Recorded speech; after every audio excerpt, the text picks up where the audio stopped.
Hi, it's Jenny D, and we're here with Dr. Kohli. Of course, you can see her on 9 News. You can also go and check her out and make an appointment at Cherry Creek Heart. But today we're going to talk about the flu cases surging in Colorado. You and I, off camera, were talking about how we got hit pretty bad over the holiday season, and I feel like there's a lot of people right now that are doing that.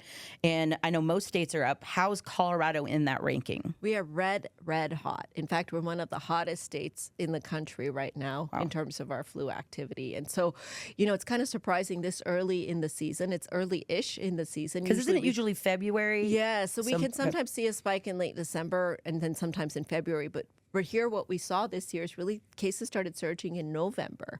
So we're really dealing with this kind of super flu variant that's going about right now. And because the activity is so hot right now in Colorado, it's really time for us to start being a lot more mindful about the flu. And why are they calling it a super flu? It is a super flu. So it's one of these variants that has evolved. So it's mutated. It has over 7 mutations that have made it much more likely to spread. So in a normal year, let's say 100 Coloradans got the flu, they would give it to 120 other Coloradans. This year, those 100 are going to give it to 140. So it's spreading more efficiently, and it makes you sicker because of those mutations that it's accumulated. So this is called the subclade variant. It's a new variant of the flu. And of course, you know, when it comes to the flu, we're always sort of one step behind, unfortunately, because our vaccines that we designed were against last year's variant. And this has evolved significantly. So even though we don't think the vaccine this year is going to offer that much protection against getting the flu altogether, but I will say if you get the flu, like I think I did, it's probably going to be a milder case. So I would still encourage people to get vaccinated if they haven't gotten vaccinated. Yeah, because we got hit hard. And that was, I mean, you know, when you get kids, you get sick anyway. They just bring home all those little germies, which is so sweet of them.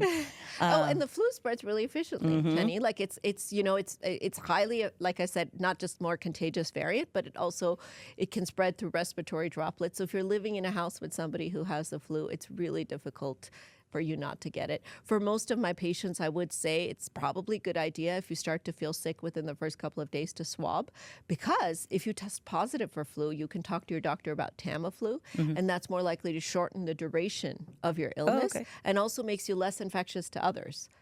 And some of our high-risk groups, so I have a couple of patients who live with their elderly parents or such, if they test positive for the flu, we actually start to treat their parents preventively with the Tamiflu so that they don't end up then getting the flu.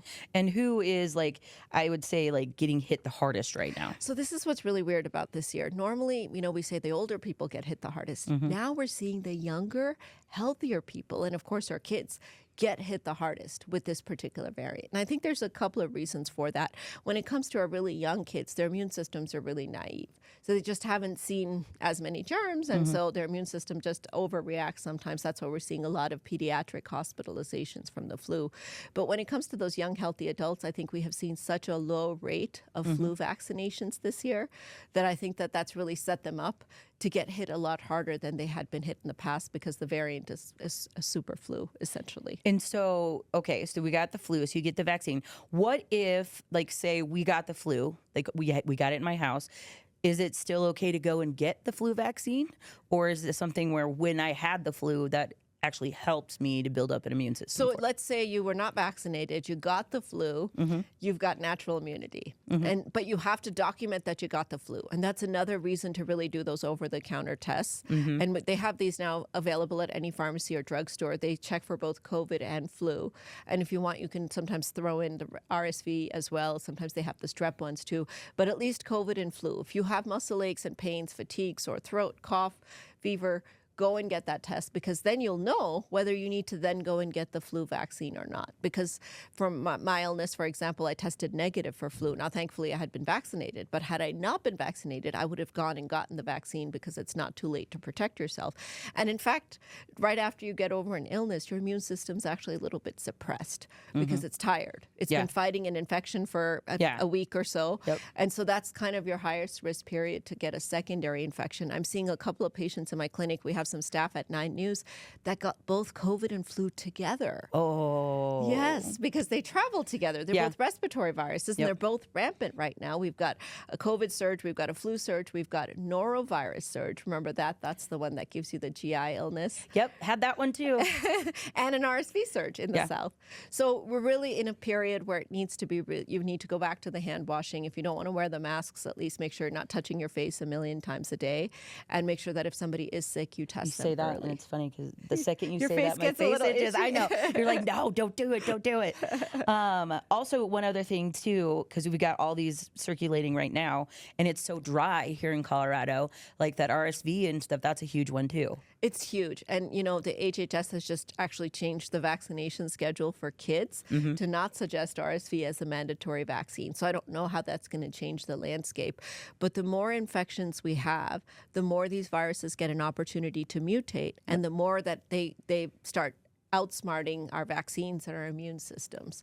So it seems like we really have to try to keep infections at bay, not just, of course, to keep ourselves in work and in school, but also just to prevent the virus from having the opportunity to start to outsmart us. And if you are feeling sick, stay home.